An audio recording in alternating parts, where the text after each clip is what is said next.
The summer of 1998 lingered like a warm, humid shroud over New Orleans, where I found myself eking out a living as a night shift cleaner in a time-worn edifice nestled on the fringes of the vibrant French Quarter.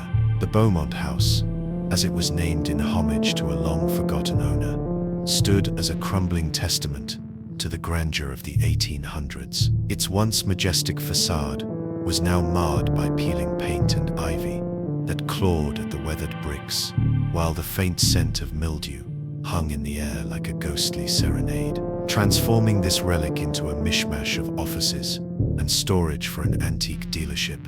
The building bore witness to countless stories woven into its very walls. I took the gritty job because it offered cash under the table, a necessity for me at 22 years old, whether I was willing to confront the shadows that embraced the night. Yet it soon became evident that the Beaumont House had an uncanny ability to morph fear into something tangible, its dimly lit corridors whispering secrets to those brave enough to listen. My shifts unfolded from midnight to 6 a.m., transforming the city into a hushed symphony of jazz and shadowed figures. The air inside the old house was suffocatingly thick, with a fine layer of dust mingling with the faint, musty scent of mold, as if the very walls were exhaling the last remnants of their history. I would begin my routine on the ground floor, meticulously mopping the expansive oak floors that groaned softly beneath each careful step,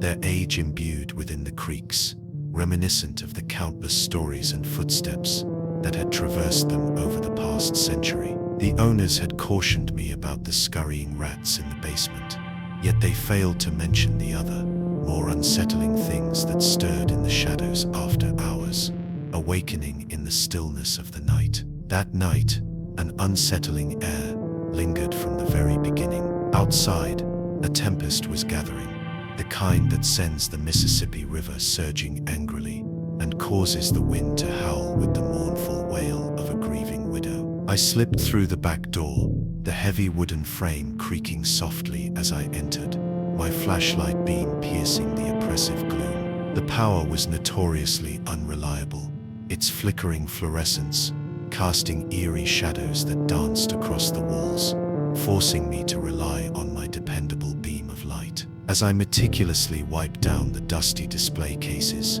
each one a treasure trove of old jewelry and voodoo trinkets, remnants of New Orleans' shadowy past, I was jolted by a sound. It was a soft rustle, akin to delicate fabric brushing against cold, unyielding stone, sending a shiver up my spine and making every hair on my neck stand at attention. Initially, I dismissed the sound as nothing more than the wind weaving through the old bones of the house, or perhaps a curious stray cat that had somehow slipped inside. As I approached the expansive staircase, a magnificent spiral of wrought iron, its intricate patterns glinting under the dim light, I ventured upward, each step groaning beneath my weight, the sound echoing through the cavernous, empty halls. Halfway up, I halted, sensing the rustle once more, this time unsettlingly close, followed by a whisper, so soft it fluttered against my ears like a ghostly caress. It seemed to linger in the air,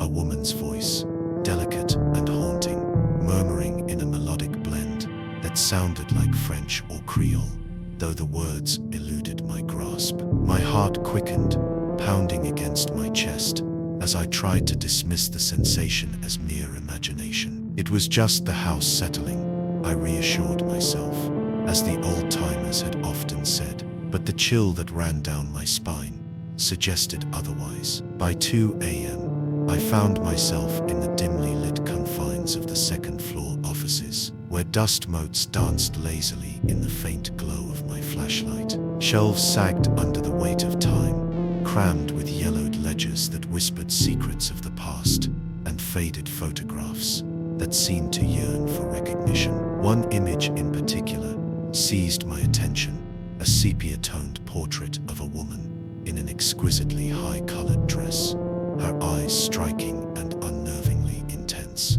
as if she were peering directly into my soul. A chill raced down my spine, compelling me to turn away. But at that very moment, the temperature plummeted. The once sticky air of the New Orleans night grew icy, wrapping around me like a shroud. My breath materialized in front of me, a ghostly fog that hung in the stillness. I could almost sense an unseen presence lurking behind my shoulder, an intangible weight that made the hairs on my neck stand on end. I spun around, the beam of my flashlight cutting through the thick tendrils of darkness that enveloped the room. Shadows twisted and danced along the walls, taunting me with their elusive forms. Silence hung heavily in the air, but then, from a dim corner, I heard it again, a faint whisper, more distinct this time. Viens, viens, viens, ici. Come here. A shiver raced down my spine, my skin prickling with an instinctive fear. I wasn't fluent in French, but those two words were enough to send my heart into a frantic rhythm. I took a cautious step back, trying to muster my composure, but the floorboards beneath my feet began to vibrate gently, as if some heavy presence were drawing nearer, causing the wooden planks to creak in a warning of impending dread. The atmosphere thickened, suffocating yet electric, and I wondered what unseen force had stirred in the darkness. Panic surged through me as I raced toward the staircase, each step resonating with urgency. Midway down, the lights above flickered ominously before plunging me into complete darkness. My heart pounded wildly as the beam from my flashlight flickered uncertainly, slicing through the oppressive blackness. The walls loomed around me, draped in tattered wallpaper that seemed to undulate like shadows given form, twisting and curling as if alive. Then I heard it, the unmistakable sound of footsteps. They climbed the stairs behind me with a slow, deliberate rhythm, not the familiar creaks of aging wood, but the distinct patter of leather soles on cold stone. I froze, my breath hitching in my throat as the footsteps grew louder, echoing in the stillness. A chill slithered down my spine as I sensed a presence drawing nearer, until I could almost feel the icy whisper of breath against my neck, sending shivers coursing through my entire being. Whipping around, I caught a fleeting glimpse of her, or perhaps it was merely a specter of my imagination. There she stood at the top of the shadowy stairs, a translucent figure, clad in the same high-colored gown that haunted the aged photograph. Her visage contorted in a mask of rage, eyes like dark voids, and her mouth gaping wide in a silent, anguished scream that echoed in the corridors of my mind. The air thickened with a metallic tang, a sickening mix reminiscent of blood, mingling with rain on an ominous night. I stumbled backward in a panic, my feet tangling with the mop bucket, sending water splashing in a chaotic arc around me. As I scrambled to rise, heart racing, the figure lunged forward, her hand thrust out, fingers curled like ravenous claws, reaching for me through the layers of fear and disbelief. I don't know how I found the strength to escape. With a surge of adrenaline, I burst through the front door, slamming it shut behind me, as if to barricade whatever haunted me inside. I ran blindly through the pouring rain, feeling the cold droplets mix with the heat of my sweat, my heart pounding like a war drum with each frantic step I took. The storm raged above, flashes of lightning splitting the sky and momentarily illuminating the deserted streets, casting eerie shadows that danced around me.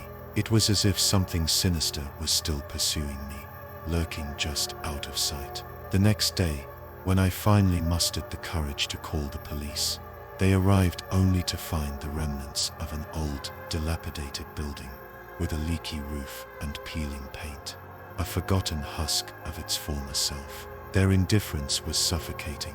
They found nothing unusual, but for me, that place was forever tainted. I quit my job on the spot, leaving behind the memories and the unshakable feeling that I had narrowly escaped something terrible. I vowed never to return. To this day, I find myself haunted by the memory of that fateful night, when I first laid eyes on the ghostly figure of Marie Beaumont, the striking woman captured in the old photograph that seemed to pulse with her lingering presence. She was said to have met her end in a fit of seething jealousy, cursing the house and everyone within its creaking walls with the weight of her unresolved rage. But perhaps there was something far more sinister at play, a dark undercurrent woven into the very fabric of the old plantation, tied to the voodoo artifacts lurking in the corners, like malevolent shadows waiting to pounce. Whatever sinister force it was, it irrevocably altered my perception of reality. New Orleans, with its enchanting allure and sinister mysteries, grips its secrets like a tightly woven shroud, and that night, its grip nearly pulled me into the yawning abyss. Even now, in the stillness of my dreams, I hear the faint whispers, insidious calls that beckon me back, tempting me to delve deeper into a world better left untouched.